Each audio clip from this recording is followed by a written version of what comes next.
लोकसभेत online gaming विधेयक मंजूर झाल्यानंतर गुरुवारी राज्यसभेतही हे विधेयक मंजूर करण्यात आले. हे विधेयक मंजूर होताच अनेक गेम्सने रिअल मनी गेम्स थांबवलेत. यानंतर देशातील टॉपच्या ऑनलाईन गेमिंग प्लॅटफॉर्ममध्ये समावेश असलेल्या ड्रीम11नं आपल्या युजर्सला सूचना जारी केल्यात.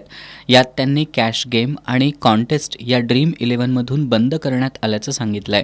म्हणजेच ड्रीम11मध्ये आता पैसे लावून कॉन्टेस्ट खेळता येणार नाही. त्यासोबतच युजर्स जिंकलेले पैसे आणि डिपॉझिट बॅलन्स हे सुरक्षित असून ते आपण कधीही काढू शकता असं सुद्धा ड्रीम11कडून सांगण्यात आलंय. त्यामुळे आता करोडो ड्रीम11 युजर्स ड्रीम11 कॅश कॉन्टेस्टमध्ये सहभागी होऊ शकणार नाहीत किंवा ड्रीम11मध्ये पैसे लावू शकणार नाहीत. ड्रीम11चे जवळपास 28 करोड युजर्स असून 9,600 कोटींच्या जवळपास महसूल आहे. मात्र आता कॅश कॉन्टेस्ट न खेळता फ्री कॉन्टेस्टचा ऑप्शन ड्रीम11कडून ठेवण्यात आलाय.